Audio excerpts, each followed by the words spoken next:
supportrices, supporters et fans de l'OL. Bonjour à toutes, bonjour à tous, bienvenue sur ma chaîne Noël pour cette nouvelle vidéo. Bam, regardez de quoi on va parler, l'avenir de l'Olympique Lyonnais. Le menu du jour, regardez, suivez les mouches, c'est par là-haut, donc voilà. On va faire une vidéo spéciale pour savoir où est-ce que l'on va, quelle fin de saison pour l'OL et surtout l'avenir court et long terme avec voilà la fin de championnat qui nous attend et la Ligue Europa. On ne sait pas où on va. Enfin, c'est comme ça. C'est la trêve internationale, les gones. Ça tombe à pic. Une arrivée de Chibré comme d'habitude. Voilà, parce que de notre côté, on sentait que mentalement, les gones ne répondaient plus. Il n'y a plus personne au bout du fil. C'est comme quand t'appelles la CPAM, 45 minutes d'attente pour qu'on te dise ensuite merci de rappeler ultérieurement dans nos horaires d'ouverture. Voilà, dis donc, faut bosser un peu, arrêtez de nous emmerder, décrochez quand on vous appelle, fait chier, faut pas ruer mes nerfs dans les brancards, sachez-le. Bon, on avait réussi à relever la tête depuis janvier, même si ce n'était pas parfait, comme je l'ai dit trop souvent et très souvent, mais il y a eu quand même des matchs qui étaient bons, qui étaient intéressants, que ce soit sur 45 ou 90 minutes. Il y a eu quand même Paris, où il y a un nul très intéressant depuis janvier. Il y a eu Marseille, 45 minutes. Lille, dans le jeu, c'était vraiment pas mauvais, on va dire. C'était même bon, plutôt, avec une défaite malheureusement au bout. Il y a eu l'écroulement face à Monaco, ça faut pas se mentir. Nice, victoire d'anthologie. Lorient, football champagne, total régal, ça on adore. Ensuite, il y a eu Porto, au panache. Il y a eu Lens, où là on s'est fait un peu martyriser. On fait secouer le cocotier. Mais ensuite, ça a été l'escalade de l'horreur. On est retombé dans le rang. Une qualification quand même dans la douleur. Faut pas se mentir, face à Porto. On s'est chié dessus jusqu'au bout. Le slip, il a fini sur la tronche. Attention, le foie qui était plein de traces de pneus et de merde. On l'a vu. Faut pas se mentir, ça s'est joué un poil de fion, donc sur une dernière action. Mais où est-ce qu'on va par rapport à la progression de l'équipe, par rapport à ce qui nous attend en fin de championnat? Les gones, là, par rapport à ce que j'ai vu sur les deux derniers matchs, je vais pas vous mentir, Rennes, c'était le pompon sur la Garonne. J'aurais dû écrouler la buvette à la mi-temps, je vous le dis. Ça c'est pas avec Chris, on y était. Là, franchement, à deux doigts, je descendais de la pelouse, on foutait le feu au stade. Et Reims, là, ça a été la goutte d'eau. Ça, ce fut un non-match. Tout ce que je déteste. Merde, dis donc, ça suffit, ça commence à bien faire. Depuis le début de la saison, le constat, il est édifiant et il est le même. Nous sommes une équipe incapable de produire, d'enchaîner de la constance et de la régularité, autant sur les résultats que dans le contenu des matchs, avec une maîtrise sur 90 minutes. Merde! On a trop rarement affiché de la sérénité pour espérer vraiment viser les objectifs qui étaient le nôtre. Et le constat, il est clair, il est simple. Aujourd'hui, combien on est? 23 mars. On est à notre place, on est 10e en Ligue 1, une saison blanche nous tend les bras et elle se profile devant nous. Il y a quand même 9 équipes devant nous qui avancent, il n'y a pas que des peintres, attention. Donc aujourd'hui, elles sont mieux classées que nous, nous on est 10e. C'est le reflet de notre niveau, aussi bien de l'équipe, du coach, du président, en gros de tous, d'accord ? Ça peut pas être la faute d'un seul homme, de ci, de ça, c'est tous ensemble, ça tâtonne complet, ça gâtouille, ça chicore à tous les étages. Il y en a plein le fion, d'accord, ça suffit, merde. Les joueurs, ils n'ont aucune hargne, aucune envie, ils ont des carences techniques, on y reviendra un peu plus tard, abyssales à ce niveau. T'as le coach qui au départ, il savait pas ce qu'il faisait là, des schémas farfelus, des systèmes de jeu où tu sais pas ce qui se passe. Les uns les autres, voilà, c'était n'importe quoi. Le coaching, il est toujours inexistant à l'heure d'aujourd'hui, c'est trop compliqué. Tonton, lui, il est sur son téléphone, tranquille, il sirote son mojito, il dézingue tout le monde. Juninho, il a quitté le navire, voilà.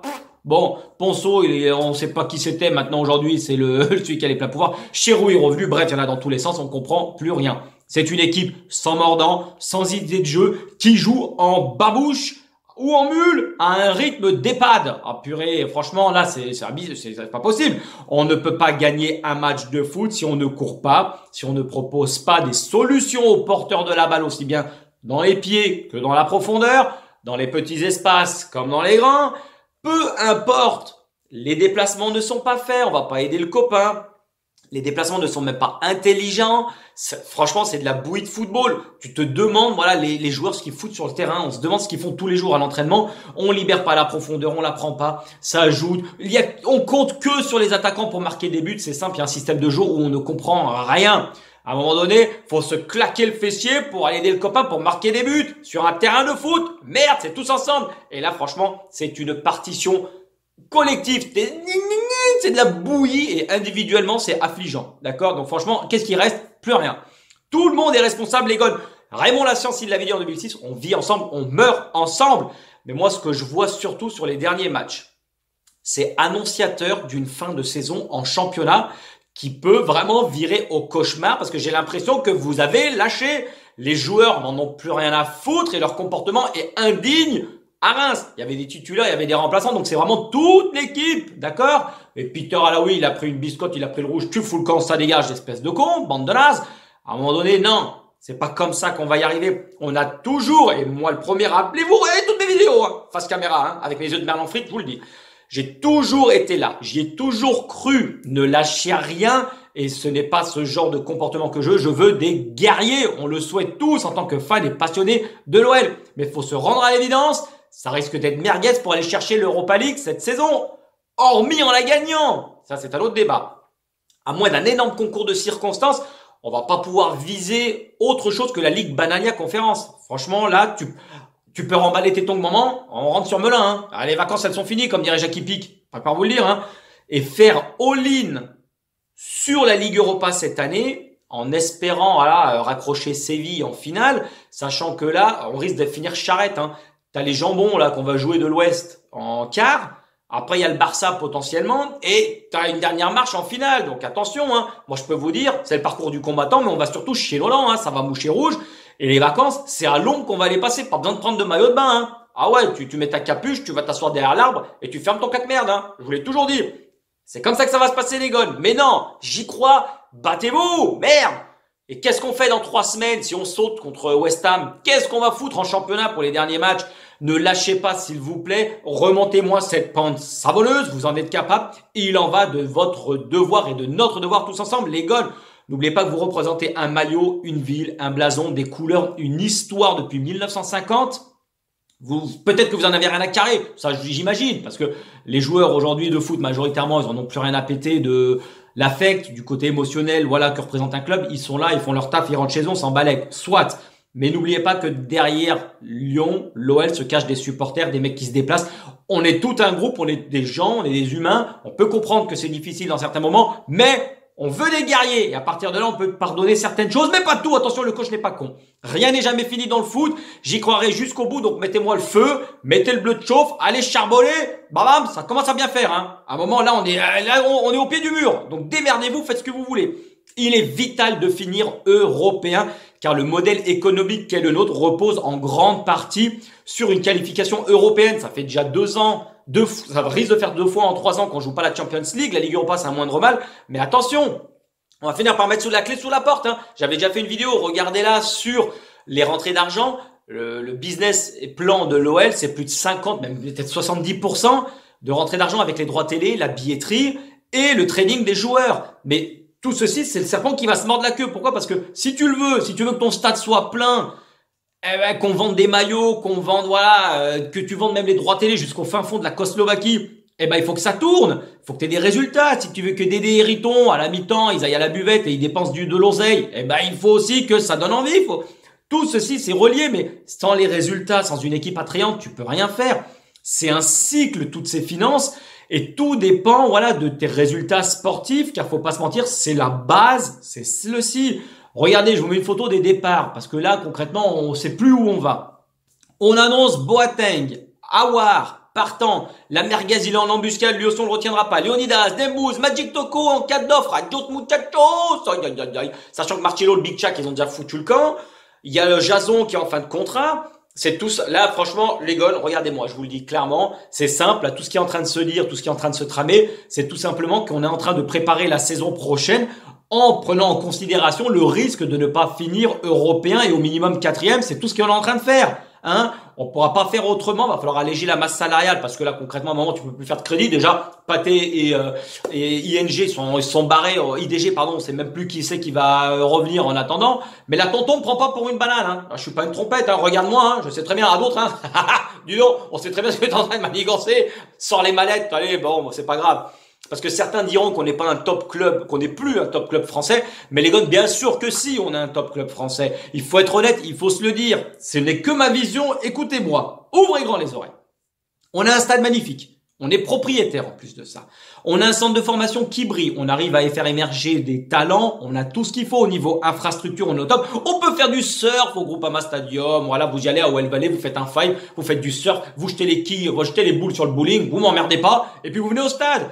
C'est sûr que, voilà, on a recruté un coach en plus en début de saison qui au départ sur le papier est un bon choix. C'est un choix ambitieux qui montre le projet, qu'il est tout autant attrayant. On a également développé énormément à côté pour pérenniser le club. Tonton, il estime que c'est le meilleur moyen pour y arriver. Donc, au détriment du sportif, peut-être mon capitaine, on va pas se mentir, mais c'est la ligne de conduite que Tonton a décidé. C'est la direction c'est la direction qui a choisi le club. Et ben, du coup, tu peux pas faire machine arrière. On va pas écrouler l'aréna de l'Asvel qu'on est en train de préparer pour finalement renflouer les caisses de l'OL. Non, la machine, elle est lancée. C'est trop tard. On peut pas faire autrement. Le club, voilà. Pour moi, c'est pas le club ou c'est pas l'institution OL le problème, c'est vraiment, à mon sens, plutôt l'équipe, la gouvernance, le coach, la symbiose et l'alchimie de tout ceci qui, depuis des années, ne prend plus. On n'arrive pas à créer cette rigueur, ce professionnalisme, cette soif de victoire qui faisait notre force. Et avec le niveau qu'elle nôtre depuis le début du championnat, vous, les joueurs, si on finit 10e, vous vous dites, on saute en Europa League, on va pas y arriver. J'appelle Tonton, j'appelle mon agent. Et puis, en gros, je me casse d'ici, bande de nazes. Ok, mais qui va vous acheter? Sincèrement, avec les performances que vous faites, si vous ne faites pas une saison complète à haut niveau, si vous pouvez pas, il y a que le FC Chimou-la-Vallée ou les Guinguettes du Large qui vont vous appeler, il y aura personne d'autre. Quel joueur a un niveau intéressant pour viser un top club européen? Regardez cette photo qui excédait plus d'un, la grille des salaires. Vous avez vu, voilà l'article de l'équipe, ça c'est parti en vrille. J'ai pas envie de faire le démago, moi personnellement. Ils gagnent trop d'argent, blablabli. Oui, comme tout le monde, dans tous les sports, tout le monde gagne beaucoup d'argent. Moi, personnellement, ce qu'ils gagnent, je m'en balèque. Ça m'en touche une sans faire bouger l'autre. Je vais pas vous mentir. Je suis passionné de l'OL, je suis passionné d'un club, pas d'une grille salariale. Tant mieux pour eux s'ils gagnent autant d'argent, c'est pas mon problème. Moi, tout ce que je demande, c'est qu'ils mouillent le maillot et qu'ils se déchirent. Ce qui n'est pas le cas, c'est ça qui me pose problème. Mais ça n'a rien à voir avec l'argent, je m'en contrecarre l'oignon, je préfère vous le dire. Je vais pas commenter qui touche quoi, voilà, personnellement, je m'en fous. On va pas partir sur les transferts aussi parce que tout va dépendre de la fin de saison, c'est ça qui va être primordial pour savoir qui va être recruté. Là, on entend Fofana, Klose arriver, on sait pas parce qu'on sait pas comment va finir la saison. Mais Tanguy, 350 patates. Emerson, 280. Ils ne seront pas conservés, c'est certain. Ils vont faire demi-tour. Jason, 260. Vous avez vu Howard, 310. Dembous, 260. Magic Toko, 270. Leonidas, 250. Regardez, vous savez lire, m'emmerdez pas. En résumé, tous les gros salaires vont se barrer. Bande de nazes. Allez, ciao, les sans-dents. On se casse. Au cachot, hein. C'est comme ça. Donc du coup, on risque d'élisser des plumes, c'est sûr. On verra quelle équipe on va pouvoir monter l'année prochaine, mais tout va dépendre de la fin de saison. Donc accrochez-vous, d'accord? Et puis ceux qui veulent partir, de toute façon, qui va vous recruter si vous faites des performances de merde qui puent la daube et la merde? L'OL, c'est pas un troupeau de cons, je préfère vous dire. Donc à un moment donné, il faut recruter des joueurs techniques, des joueurs capables de marquer. C'est la base. Quand tu as des joueurs qui savent pas faire une conduite de balle, qui savent pas jouer dos au but, qui savent pas faire une passe en profondeur, qui savent pas marquer à 1 mètre des cages, ils louent un éléphant. À un moment donné, c'est pas possible, les gars. Il faut se réveiller. Il faut des joueurs fins, des joueurs techniques. Sans cela, tu peux mettre Guardiola, n'importe quel coach. Et la preuve, c'est majoritairement, on n'a pas changé l'effectif depuis des années. Les résultats sont les mêmes. Il nous faut des joueurs fins, des joueurs intelligents et des guerriers. On n'a pas besoin de 11 techniciens, on a besoin de guerriers avec un mental vraiment d'acier, capable de soulever les montagnes, mais surtout des joueurs avec un peu de finesse technique. C'est ce qui manque. C'est quand même pas la faute du coach et les joueurs savent pas marquer un but, même s'il a sa responsabilité, bien entendu, au niveau du coach. Par contre, ça sera le mot de la fin. Quitte à finir non européen, autant repartir sur un nouveau cycle avec un rôle bien défini, l'institution qui est claire, chacun à sa place et personne n'emmerde l'autre, d'accord? On s'occupe pas de ce que fait le copain. Allez, c'est tout pour aujourd'hui. L'OL renaîtra de ses cendres et c'est une formidable raison d'être heureux. L'Olympique Lyonnais. À la prochaine les gars, tchuss et belle journée.